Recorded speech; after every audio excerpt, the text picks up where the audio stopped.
Welcome to Healing Wisdom, a Thursday morning talk show featuring guests sharing their stories and knowledge. We discuss the healing aspects of the arts, metaphysics, social justice, and adventure through all types of terrain. So join me, Pandora Peoples, here on WOMR 92.1 FM in Provincetown and WFMR 91.3 FM in Orleans. We're streaming worldwide at WOMR.org. Silverfish in cracking sinks, sleeping in someone else's bed. Nights of borrowed guitars and sand. Everywhere you stand, I'll give it a shot. I'll smell your hair. I'll smell your hair.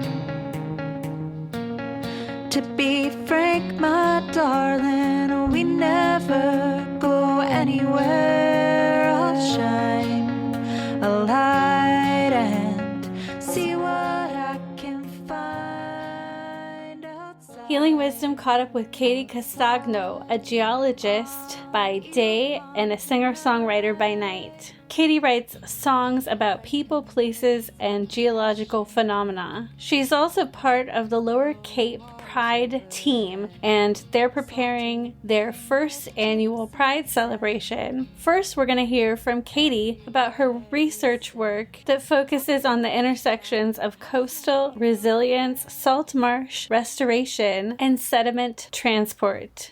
I'm the director of the Land Sea Interaction Program at the Center for Coastal Studies in Provincetown. The Land Sea Interaction Program focuses on coastal change at both physical and temporal scales, looking at the past and the present to better prepare for changes in the future.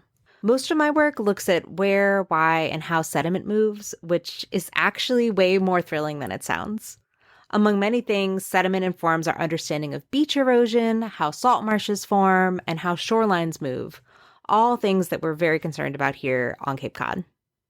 Tell us about the relationship between salt marsh restoration and the shellfishing industry on the Outer Cape. There's been a push for salt marsh restoration in the last few decades. Work is being done to restore salt marshes that were ditched or restricted in the early 20th century to a more normal flow. The Herring River Restoration Project in Wellfleet, for example, is expected to be the largest tidal restoration project in New England. It's seeking to restore 1,000 acres of what used to be healthy, productive salt marsh after the mouth of the Herring River was diked in the early 1900s. Tell us about your research on shoreline stabilization techniques and marsh resilience to storms. On Cape Cod, we live on a constantly changing spit of sand, which is especially vulnerable to increasing sea levels and storminess. Salt marshes are incredible for coastal protection. They reduce storm wave heights and they help to quell flooding. They're also much more resistant to damage than more traditional hard armoring techniques like bulkheads or revetments. And we've seen this all over the United States. For example, in 2005, Hurricanes Katrina and Rita both made landfall in Louisiana as very similar strength storms. But Hurricane Katrina was a direct hit on New Orleans, whereas Hurricane Rita had to travel over 15 to 30 miles of wetlands before it hit a populated center. That significantly reduced the impact of the storm and the destruction it caused. Marshes are also relatively resistant to storm damage. Hurricane Michael made landfall in 2018 as a Category 5 hurricane. It was the first Category 5 hurricane to make landfall in the contiguous United States since Hurricane Andrew in 1992. It was devastating. We're talking in some areas we had wind speeds greater than 135 miles an hour. I analyzed the impacts of the storm on more than 42 million acres of marsh in the Florida Panhandle. And of those 42 million acres, only 2% of those marshes were damaged after Hurricane Michael.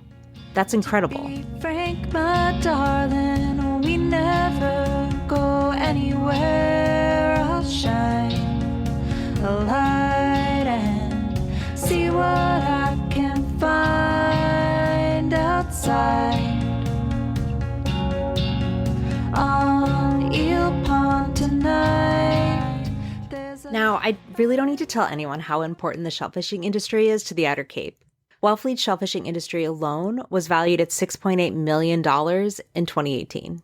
Salt marsh restoration improves water quality.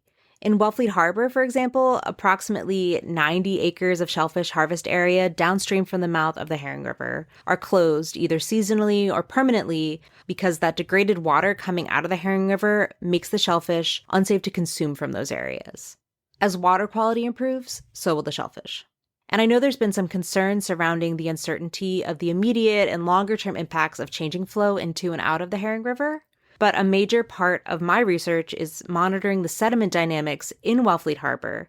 That way we can identify if anything happening is outside of normal baseline conditions and then adjust as we need to. How is climate change impacting Cape Cod's coast? Climate change is here.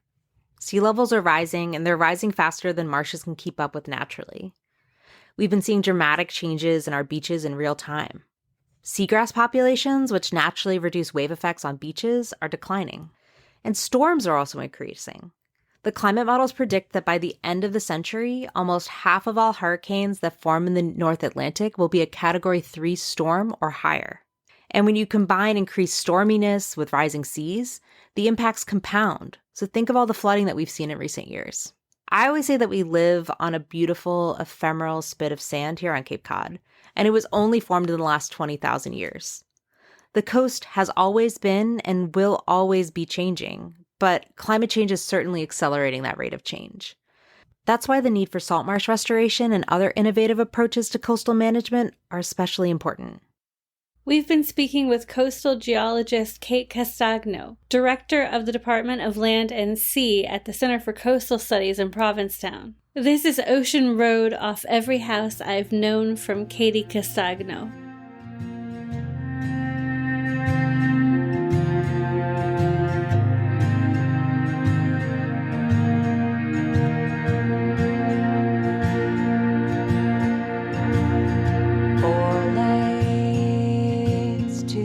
Corner house where the pipes freeze every night. We wake and the tub backs up, damp ankles every time. Then lockdown will stay warm somehow.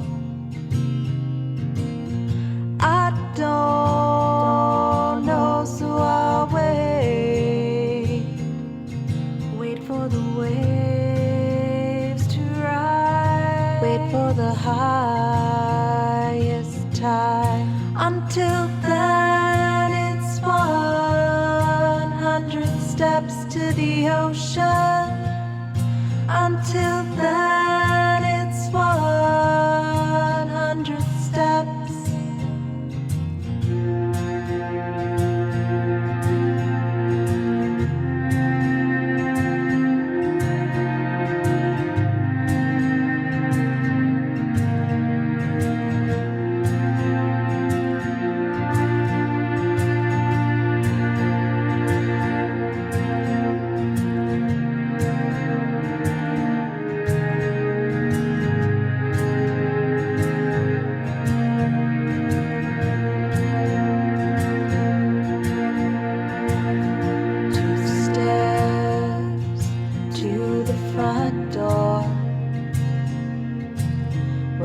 Search for another key.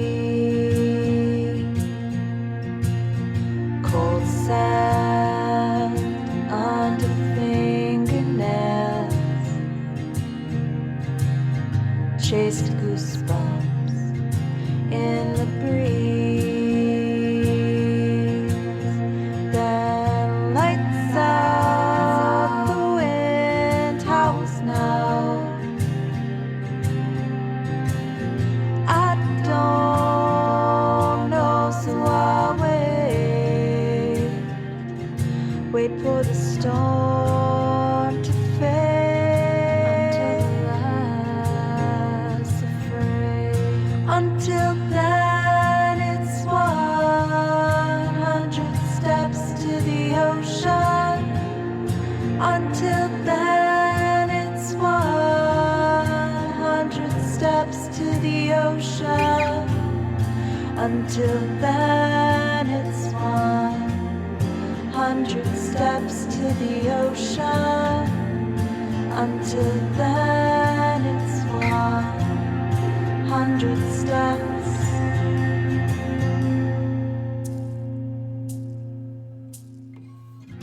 You're out so long to be without.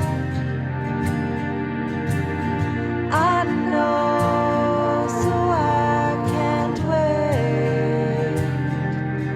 wait for the wind to blow, wait to be on our